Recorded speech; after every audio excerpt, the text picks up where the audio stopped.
Here I am with one of my favourite R&B artists and certainly a legend. Legend of the Week this week, Brandy Norwood. Now, I Want to Be Down. Mm-hmm. That whole album, the sound, your voice, was if you smoked 600 cigars in your time. I've not heard that before. Well, the rasp. Huh? Yeah, but it's that. It was very unique. Your voice was incredibly unique when we heard it.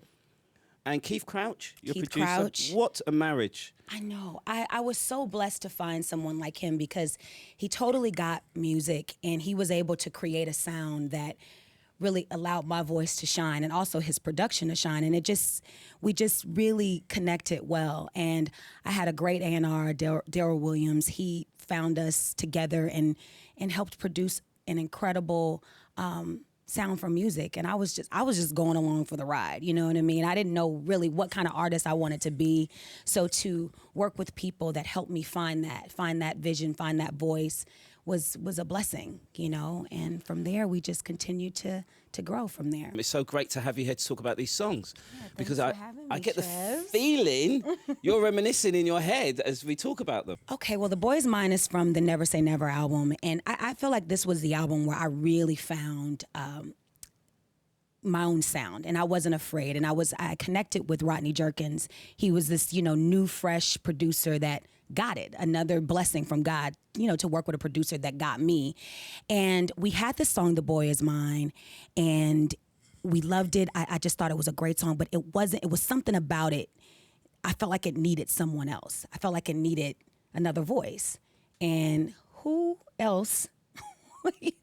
Monica was the perfect person. Was she the only one you had in mind? She was the only one I had in mind because at the time, people were trying to put us in this feud, in this, you know, we didn't like each other, supposedly. We had all of this beef, and we hadn't even really met or hung out or anything, but people were putting us against each other. And I was like, this is the perfect song to kind of play up that rivalry. And you both put it on your albums. We did. Although you owned it more.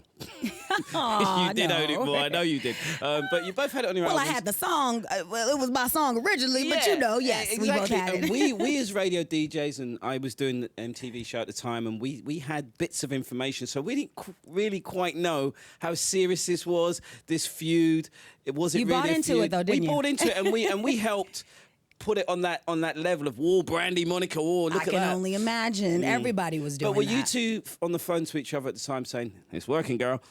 Yes, actually, that's why I wanted to do the song with her, because I felt like it would bring more talk, it would bring more attention. And, you know, girls do that. They're catty. They you know, fight with each other, especially about boys, especially at that age.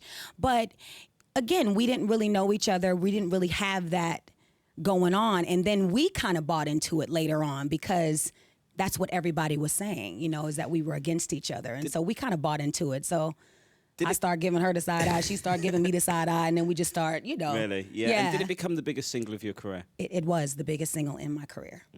Countries, were there countries that all of a sudden were playing Brandy that never played Brandy before? Absolutely. It was an unbelievable movement with that song. I was like, whoa, I had no clue it was going to be that massive. And, you know, won a Grammy for it. It was an amazing time. I couldn't believe what was happening.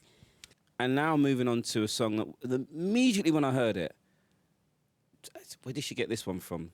Another producer. Timbaland, one of my favorite producers of all time. Such a blessing to work with him. And the ha, ha, ha, ha, that part was inspired by one of my favorite singers, Enya. She has some of the most amazing backgrounds I've ever heard in my life. Her voice is just beautiful.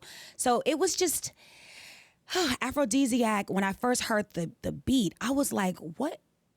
Like, where does he go dimension-wise? Like, to pull something like that out of his being. You're you know what I mean? Timbaland. It's like he's not afraid. He's a fearless producer, and he's not afraid to be wrong about music. We famously saw him working with Jay-Z. Yeah. And Jay coming in and trying to catch the beat and feeling the beat. How did it work with you? Did he lay the track down? Did he send it over? Or did you actually go in the studio while he was creating the beat? Well, he actually did most of the beats on his tour bus. And his tour bus, of course, is parked right outside of the studio, which I thought was, you know, weird. I'm like, yo, studio's right here. Like, you can come in. I'm not going to bother you, you know. But he gets into his zone, and I think that's where he created that space to kind of go into. And he did it on his tour bus, and he brought it into the studio, and I heard the beat, and I lost it. I'm like, go back on the bus. You can go back on the bus. You can stay on that bus. You can just keep sending the beats in the studio, you know, because that's where his magic was created. And it was just a great connection. I want to work with him again. Yes, he's a genius. He's definitely is he a genius. Possibly your favorite producer? He is my favorite producer. Wow, she put it out there. Yeah, put it out there. Limiting yourself, Brandy, by saying that. You never should have. You set me up. Well, I'm just saying, You if another set me up. producer's listening, they're thinking, I ain't working- I ain't working with her. he has always been Yeah. my favorite producer. Everybody knows that. But I have 5 producers that I really love. You've worked with some great, Yes, Rodney's great another one of my producers. favorite producers. Rodney's Pharrell amazing. Yeah, as yeah. well. Brandy, I love you. I love you. I love you I so love you, much. and I Thank thank you you. very much for Thank you coming so by to much. see me. It's 20 years. You're the longest. You're the longest now. Yes. You are the longest I've known. Me and Mary J. You're Mary J. Actually, Mary J is the longest I've ever known, but Right. she's here right now, so You had to say that. It's cool. no. But thank you. It's Thank been you. great.